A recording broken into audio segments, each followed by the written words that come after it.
Hello students, welcome to PCM math. तो देखो, आज हम लोग some basic concept of chemistry class 11th chapter first को स्टार्ट करने वाले हैं। ठीक है, उसमें हम लोग सारी चीज़ें बहुत अच्छे से पढ़ेंगे। पहले कुछ बेसिक चीज़ पढ़ेंगे, मिक्सचर क्या होता है, प्योर सब्सटेंस, ये सब चीज़ें पढ़ेंगे। फिर हम लोग आगे फिर मोल कंसेप्ट, स्टोशियोमेट्री, ये सब सारी चीज़ें पढ़ेंगे।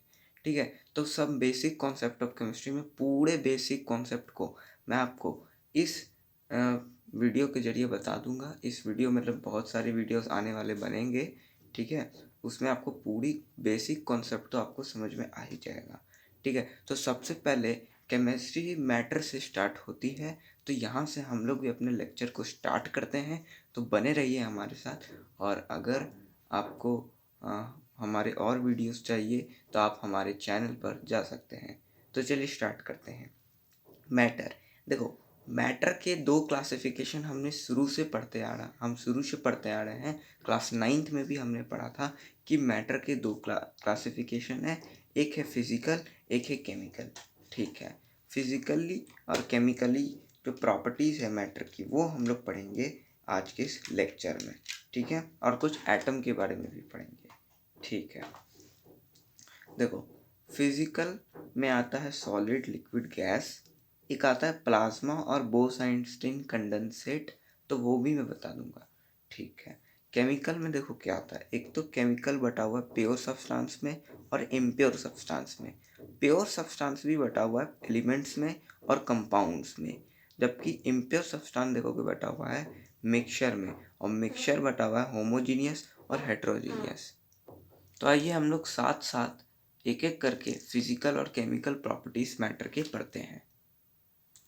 तो देखो, पहले फिजिकल प्रॉपर्टीज हम लोग पढ़ेंगे, जिसमें सॉलिड, लिक्विड, गैस के माध्यम से हम लोग समझेंगे सारे प्रॉपर्टीज।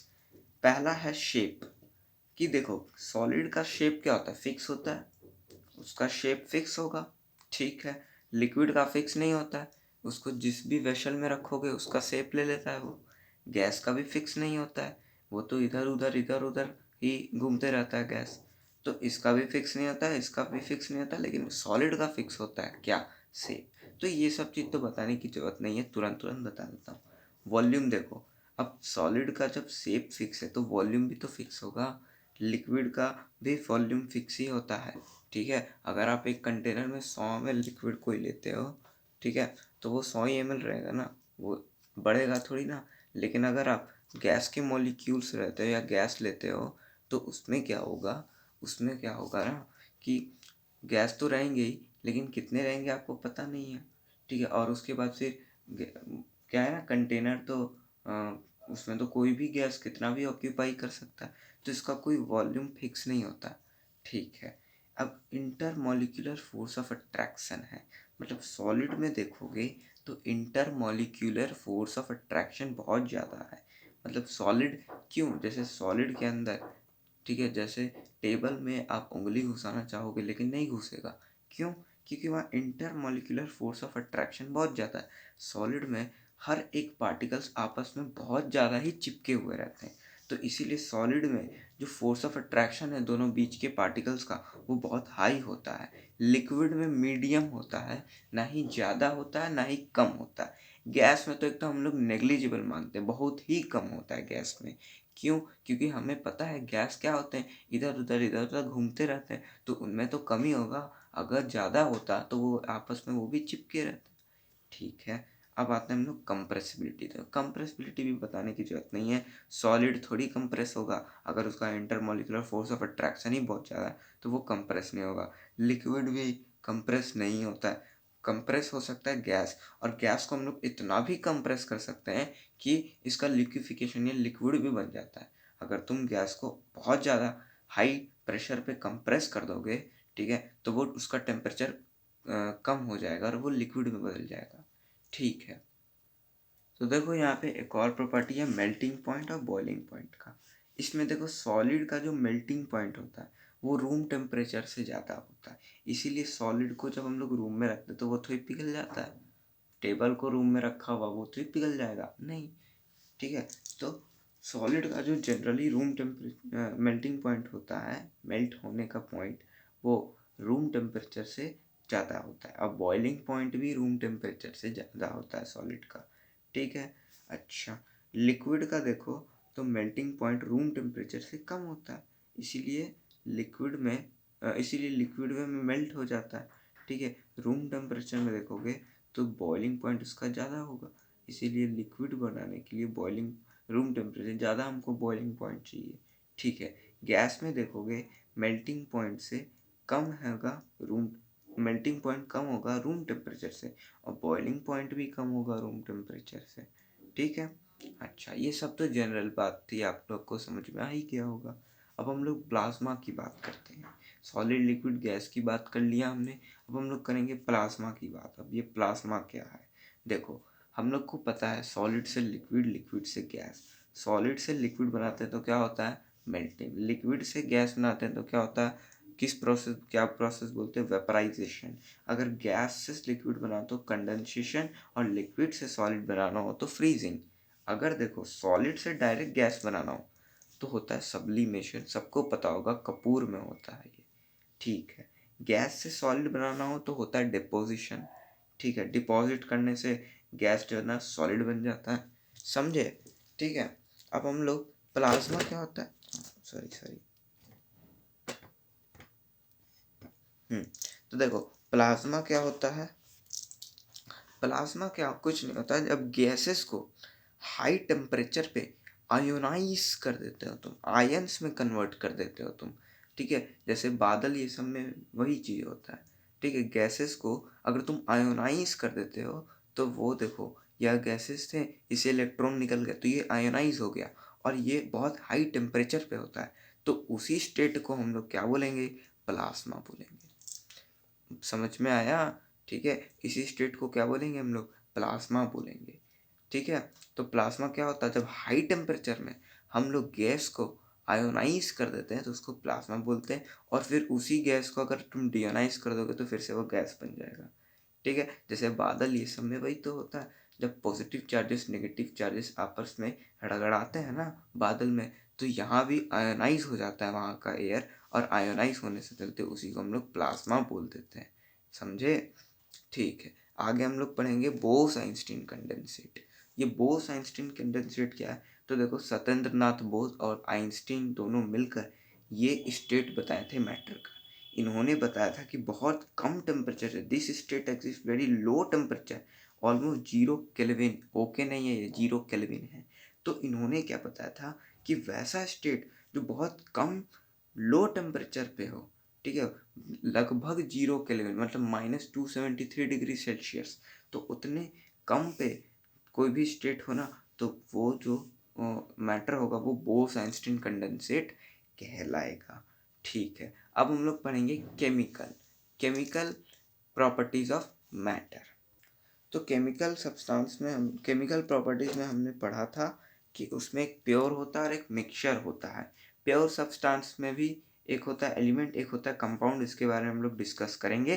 पहले हम लोग प्योर सब्सटेंस जान लेते हैं वो क्या है। तो प्योर सब्सटेंस देखो, a matter containing only one type of substance, वैसा मैटर जिसमें केवल एक टाइप का ही सब्सटेंस है, only one type of substance या वन टाइप ऑफ एटम। जैसे देखो प्योर सब्सटेंस में बस एक ही तरह का, जैसे आयरन, आयरन एलिमेंट में क्या है, हर जगह Fe, क्या तुमको कॉपर का तुमको एटम मिलेगा, नहीं, तो हर जगह Fe है, Fe, इसीलिए आयरन क्या हो जाएगा, एक प्योर सब्सटेंस हो जाएगा। जैसे जिसमें भी, ठीक है, एक ही तरह के एटम हुए तो उसको हम लोग प्योर बोलेंगे। प्योर का मतलब साफ नहीं है, यहाँ पे एक ही तरह का एटम हुआ या एक ही तरह का सब्सटेंस हुआ उस मैटर के अंदर, तो उस मैटर को हम लोग अलग से नाम दे दिए, क्या नाम दे दिए, प्योर सब्सटेंस। जैसे हाइड्रोजन एटम में देखोगे, हाइड्रोजन एलिमेंट में देखोगे तो हर जगह हाइड्रोजन एटम वही मिलेगा, तो वो हीलियम का तो एटम मिलेगा ही नहीं। तो इसीलिए उस एलिमेंट को हम लोग क्या, या हाइड्रोजन को हम लोग क्या बोल सकते हैं, हाइड्रोजन को हम लोग प्योर सब्सटेंस बोल सकते हैं, समझे। अच्छा, इसको तुम सेपरेट नहीं कर सकते into simpler substances by physical method. जैसे मैंने क्या किया, मैंने जैसे हाइड्रोजन एटम लिया, उसको मार मार के क्या करूँगा, मैं उसको सेपरेट करने की कोशिश करूँगा, लेकिन वो सेपरेट नहीं होगा, क्योंकि वो क्या है, वो केमिकली बॉन्डेड है आपस में ना, ठीक है। तो तो इसीलिए यहाँ पे उसको सिंपलर सब्सटेंस करने के लिए हमको फिजिकली मेथड का नहीं, हमको केमिकली मेथड का ज़रूरत पड़ता है, समझे। और केमिकली मेथड से ही हम लोग उसको अलग करते हैं, ठीक है। तो इसमें आता है एलिमेंट और कंपाउंड। एलिमेंट क्या होता है? A pure substance containing single type of element, sorry atom.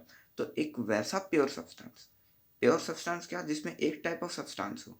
तो एक वैसा प्योर सब्सटेंस जिसमें सिंगल टाइप ऑफ एटम हो, जैसे हीलियम। हीलियम में क्या है? हीलियम एक प्योर सब्सटेंस है और उसमें एक ही तरह के एटम हर जगह है, तो इसीलिए ये क्या हो जाएगा? एक एलिमेंट हो जाएगा।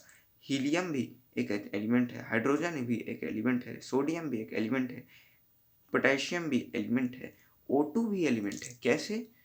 क्योंकि O2 एलिमेंट है, क्योंकि O2 में भी एक प्योर सब्सटेंस है, क्योंकि एक ही तरह के एटम है, सब्सटेंस है उसमें। ऑक्सीजन एटम, उसमें हाइड्रोजन का तो मिलेगा नहीं तुमको। और क्या है? एक ही तरह के एटम है उसमें। क्या उसमें अलग तरह के एटम दिख रहे हैं? नहीं दिख रहे हैं, तो ये भी एक एलिमेंट में ही आ जाएगा। P4 एसेट, ये सब भी एलिमेंट में आता है, जो कि सारे एक दूसरे जो है ना केमिकली बॉन्डेड होता है सब, ठीक है। चलो अब हम लोग कंपाउंड की तरफ बढ़ते हैं। देखो कंपाउंड में क्या है? A pure substance containing more than one kind of element. एक ऐसा प्योर सब्सटेंस जिसमें more than one kind of element हो।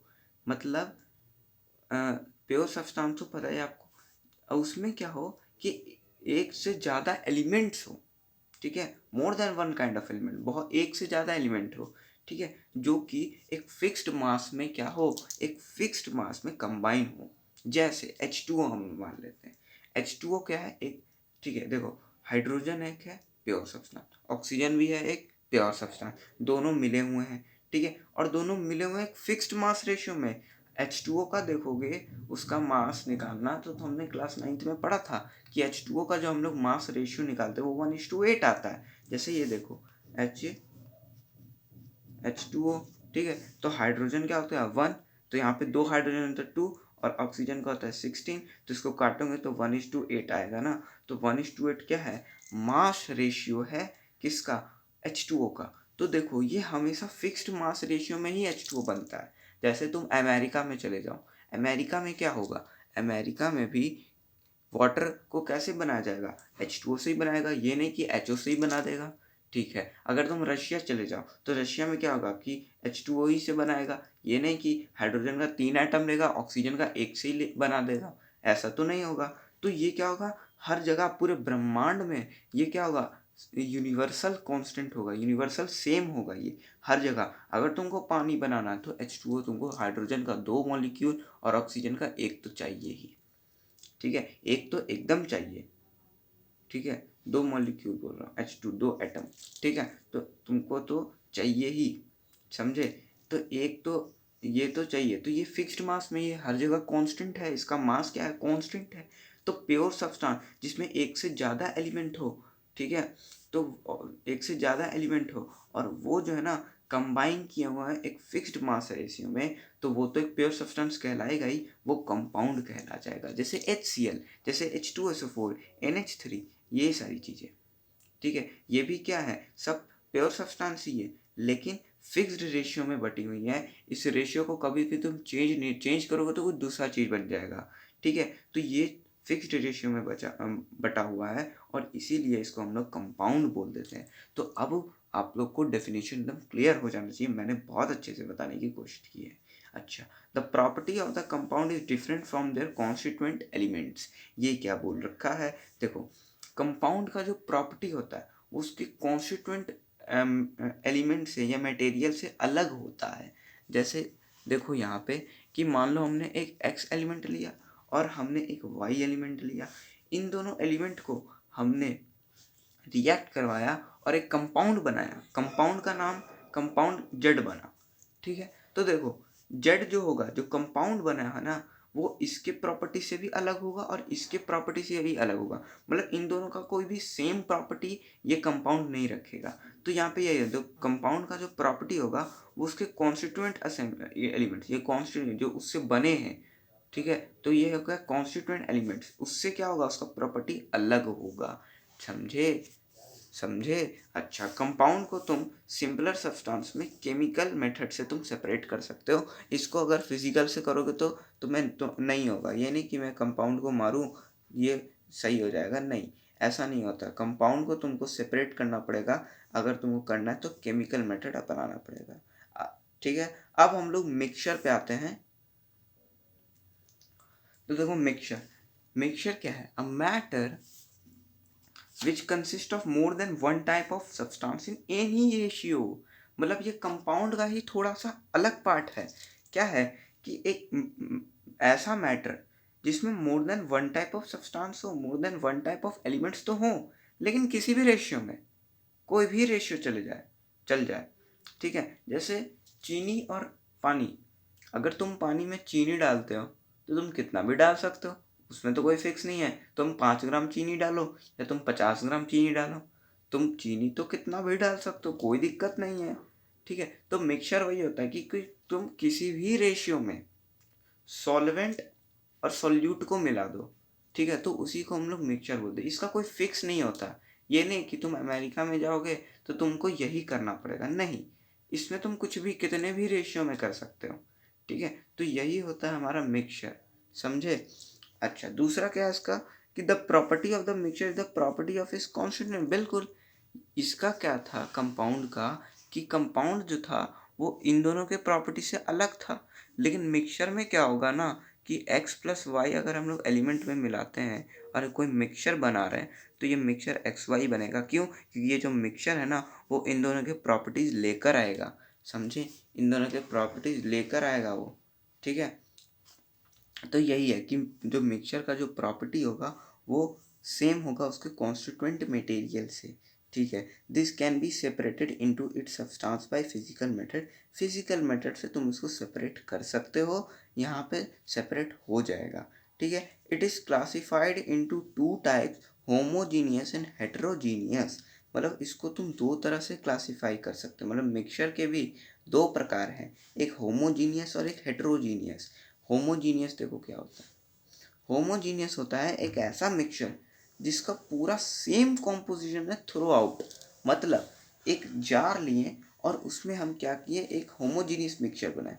तो होमोजीनियस का प्रॉपर्टी ये बोलता है कि इसका जो कॉम्पोजिशन होगा, मतलब हर जगह इसका टेस्ट होगा ना, हर जगह एक एक इंच ऊपर एक एक इंच नीचे, हर जगह इसका जो कॉम्पोजिशन होगा ना, मतलब इसके जो कॉन्स्टिट्यूएंट मटेरियल्स होंगे ना वो इक्वली डिस्ट्रीब्यूटेड रहेंगे पूरे मिक्सचर में, पूरे मिक्सचर के सॉल्यूशन में।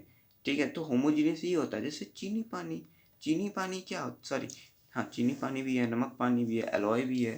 तो देखोगे जो नमक पानी है वो क्या होगा, नमक डालोगे तो ये नहीं कि नमक बीच में रहेगा, नीचे नहीं रहेगा, ऊपर नहीं रहेगा, नमक पूरे जगह रहेगा, हर जगह।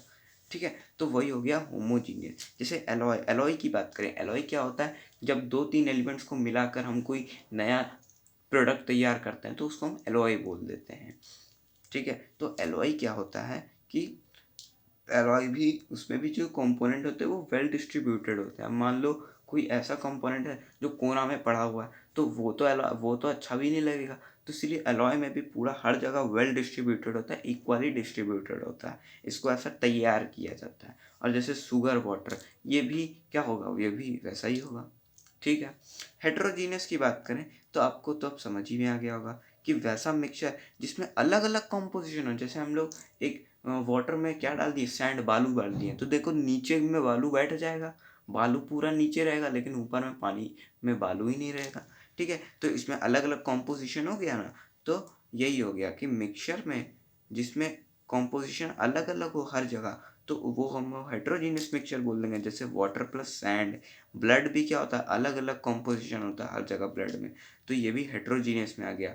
वाटर को तेल, ठीक है, पानी में तेल डालोगे तो भी अलग अलग आएगा, और भी इसी तरह एक्सेट्रा। ठीक है, तो यहाँ तक तो सारी चीज़ें हो गई हैं आपकी बेसिक चीज़। अब हम लोग मेनली एटम के बारे में थोड़ा कुछ पढ़ेंगे, मॉलिक्यूल्स पढ़ेंगे। ठीक है, और कुछ अच्छे अच्छे क्वेश्चंस लगाएंगे, बस इतना ही आज का करना है। आज ये लेक्चर 1 जो है ना आज इतना ही है। ठीक है, तो हम लोग आते हैं अपने नेक्स्ट टॉपिक पे। अब देखो हम लोग आ गए हैं एटम पे। तो एटम पे तो आप लोग बचपन से ही आप लोग पढ़ते आ रहे हो, 8 9 से ही पढ़ते आ रहे हो कि एटम क्या होता है। ठीक है, तो आज हम लोग एटम की एकदम सही, एकदम करेक्ट डेफिनेशन देखेंगे कि क्या है। तो देखो क्या है atom? Smallest particle of an element, ठीक है, विच मे और may not have independent existence. मतलब एटम क्या है? एलिमेंट का सबसे छोटा पार्टिकल। फिर इसके अंदर भी सब पार्टिकल पाए जाते हैं, इलेक्ट्रॉन, प्रोटॉन, न्यूट्रॉन, उसकी बातें हम लोग आगे करेंगे। ठीक है, तो देखो बस इतना कि एटम क्या होता है? सबसे छोटा पार्टिकल है एलिमेंट का, जो कभी कभी तो इंडिपेंडेंटली एग्जिस्ट करता है और कभी कभी नहीं भी करता है इंडिपेंडेंटली एग्जिस्ट। क्यों? जैसे ओ देखो, ऑक्सीजन। ऑक्सीजन क्या हमेशा ओ के फॉर्म में रहता है? नहीं, ये O2 के फॉर्म में रहता है। ये किसके फॉर्म में रहता है? O2 के फॉर्म में। जैसे नियॉन, नियॉन तो नियॉन के ही फॉर्म में रहता है। आर्गन भी आर्गन के ही फॉर्म में रहता है। अब फास्फोरस ही देख लो, P4 के फॉर्म में होता है। ठीक है, फास्फोरस ऐसे ही तुमको कहीं नहीं दिखेगा, P4 के फॉर्म में दिखेगा। सल्फर भी S8 के फॉर्म में दिखेगा। अच्छा, पोटेशियम तो K में दिख जाता है। तो ये सब चीज़ें, ठीक है, एटम में ये सब चीज़ें जो है ना, एटम में सबसे छोटा पार्टिकल होता है एलिमेंट, और कभी कभी ये इंडिपेंडेंट एग्जिस्ट तो कर जाता है, ठीक है, और कभी कभी नहीं भी करता है। तो यही है एटम का डेफिनेशन। ठीक है, अच्छा, मॉलिक्यूल क्या होता है? तो देखो नीचे मॉलिक्यूल हमने लिख लिया है, smallest particle of an element which always have independent existence. इसका हमेशा इंडिपेंडेंट एग्जिस्टेंस होगा। कैसे कैसे कैसे आगे देखते हैं हम लोग। ठीक है, और ये भी एलिमेंट का छोटा पार्टिकल ही है। एटम है सबसे छोटा, लेकिन ये है छोटा पार्टिकल, लेकिन इसका हमेशा इंडिपेंडेंट एग्जिस्ट ही ये करेगा। ठीक है, molecule has all of the physical and chemical properties of that substance. अब ये मॉलिक्यूल क्या होता है ना, ये पूरा फिजिकल और केमिकल प्रॉपर्टी बता देता है सब्सटेंस का। जैसे हम लोग O2 के मॉलिक्यूल लेते हैं तो उससे हम लोग पूरे फिजिकल और केमिकल प्रॉपर्टी जान सकते हैं उस सब्सटेंस के, उस मैटर के। ठीक है, इसको भी दो पार्ट में क्लासिफाई किया गया है। एक होता है होमो एटॉमिक, एक होता है हेटेरो एटॉमिक। होमो एटॉमिक में जिसमें हर एक एटम सेम हो, ठीक है, हर एटम्स क्या हो? सेम हो। और हेटेरो एटॉमिक में, ठीक है, मोर देन वन एटम्स हो। ठीक है, मोर देन वन एटम्स हो। जैसे CO2, देखो यहाँ मैं कॉमा देना भूल गया हूँ। ठीक है, CO2, ठीक है, फिर O3, H2। ठीक है, तो देखो CO2 क्या है? CO2 नहीं होगा, सॉरी, O2 ही होगा यहाँ। ठीक है, CO2 तो हेटेरोटॉमिक में आ गया। O2 क्या है? देखो एक ही तरह के एटम है ऑक्सीजन के, लेकिन क्या है, ये दो है, दो में बंधे हुए हैं। यहाँ पे 3 है, यहाँ पे भी 2 हाइड्रोजन है। तो ये हो गया, जहाँ एटम सेम वहाँ मॉलिक्यूल तो होगा ही, लेकिन वो मॉलिक्यूल होगा होमो एटॉमिक। और हेटेरोटॉमिक जिसमें देखो H2SO4, एक एटम से ज़्यादा तरह का एटम है यहाँ, HNO3। तो ये सारी चीज़ें, ठीक है। अब हम लोग देखो एटॉमिसिटी पे बात करेंगे। एटॉमिसिटी क्या होता है कि एक मॉलिक्यूल में कितने एटम्स प्रेजेंट है उसको हम लोग एटॉमिसिटी बोल देंगे बस। जैसे H2 मॉलिक्यूल में 2 एटम है ना, तो 2 इसका एटॉमिसिटी हो जाएगा। H2SO4 में देखो हाइड्रोजन के 2, सल्फर का 1, ऑक्सीजन का 4, तो 4 + 2 = 6 7, तो 7 इसका एटॉमिसिटी हो गया। HCl में भी 2 है, तो 2 इसका एटॉमिसिटी हो गया। ठीक है, उस बेसिस पे यहाँ पे देखो एक बहुत बढ़िया सवाल है, और वो सवाल देखो अभी हम लोग करेंगे। क्या है कि कितने ऑक्सीजन एटम है एक सैंपल में? X ये दे रखा है, H2SO4.10H2O। मान लो एक कोई भी फॉर्मूला है, मैंने दे दिया ऐसे ही, बस इसमें तुम ऑक्सीजन एटम कितने हैं वो बताओ। तो देखोगे ऑक्सीजन यहाँ पर 1 है, अब ये 10 है, तो 1 है तो 10 में क्या होगा? 10। और यहाँ पे ऑक्सीजन 4 है, तो यहाँ 14 होगा। तो इस हिसाब से तो ऑप्शन 1 करेक्ट हो जाना चाहिए हमारा। लेकिन यहाँ पे हमको एक मॉलिक्यूल ही थोड़ी दे रखा है। मान लो ये 2 मॉलिक्यूल हुआ, मान लो ये 10 मॉलिक्यूल हुआ, तब तो 14 × 10 140 हो जाएगा। अगर 100 हुआ तो 1400 हो जाएगा, और अगर 1000 हुआ तो 14,000। मतलब इसका तो सारा ऑप्शन करेक्ट है। यानी कि यानी कि इसमें बताएं चारों ऑप्शन होंगे, मतलब जो अभी 14 का जो इंटीग्रल मल्टीपल है वो आंसर हो जाएगा। 14 भी होगा, 28 भी होता तो वो भी होता, 56 भी होता, ठीक है। तो 140, 1400 सारा आंसर हो जाएगा। जैसे ऑप्शन में तो सारा नहीं लगा सकते, मान लो मोर देन 1 में आ सकता है, ये मोर देन 1 में आने का संभावना है उसका, ठीक है। मान लो ऐसा हो गया कि ऑप्शन दे देगा कि ए बी सही है, कि ए बी सी डी सही है, कि बी सी सही है, कि ए डी सही है, तो उसमें ए बी सी डी लगाना, ठीक है। तो वैसे भी आते हैं, उस तरह के क्वेश्चन में ये बहुत अच्छा बन सकता है, ठीक है। आइए कुछ और क्वेश्चन हम लोग करते हैं। तो देखो यहाँ पे क्वेश्चन में है कि एक्स प्योर सब्सटेंस है, वाई कंपाउंड है और जेड नोबल गैस है। तो इसमें हमको Z plus X cube plus Y cube हमको फाइंड करना है। देखो ये कुछ नहीं है, ये जो क्वेश्चन है इसका कोई बनता नहीं है कि क्या क्वेश्चन पूछना चाह रहा है, बस इसमें हम लोग ये देखते हैं कि आपको क्या ये पहचान में आ रहा है कि नहीं। देखो तो प्योर सब्सटेंस में क्या हो जाएगा, ये एक हाइड्रोजन एक, ठीक है। और क्या हो जाएगा, ये भी प्योर है, ये भी प्योर है, ठीक है। अच्छा प्योर में पी लिख देता हूँ मैं, ठीक है, ठीक है। उसके बाद प्योर, ये भी तो प्योर ही है, ठीक है, ये भी प्योर है। और कौन कौन सा प्योर है, और तो कोई प्योर नहीं है, ठीक है। तो यहाँ पे कितने प्योर हो गए, 3 2 5, तो x का वैल्यू 5 हो गया, ठीक है। नोबल गैस देखो कितने, एक ये है, एक ये है, और क्या है, और तो नहीं है, तो नोबल गैस देखो 2 हो गया। कंपाउंड क्या है, तो देखो ये कंपाउंड है, ठीक है। कंपाउंड ये है, ये है कंपाउंड, ये है कंपाउंड। तो यहाँ पे ये तीनों कंपाउंड है, और कोई, हाँ ये भी कंपाउंड है। तो ये 1 2 3 4 चार कंपाउंड हुए। तो देखो क्या है, जेड, जेड का वैल्यू 2 है, एक्स क्यूब मतलब 5 का क्यूब प्लस वाई क्यूब मतलब 4 का क्यूब। इसको आप सॉल्व कर लीजिए, 125 प्लस 64, तो कितना आ जाएगा, 9 8 1 191 आ गया इसका आंसर, ठीक है। 191 इसका क्या आ जाएगा, आंसर आ जाएगा, ठीक है। तो इस तरह के बेसिक बेसिक सवाल आ सकते हैं, तो कोई बात नहीं, ये सब सवाल तो आप लोग बना सकते हैं, ठीक है। तो अब हम लोग अगले वीडियो में मिलते हैं, तब तक के लिए बाय।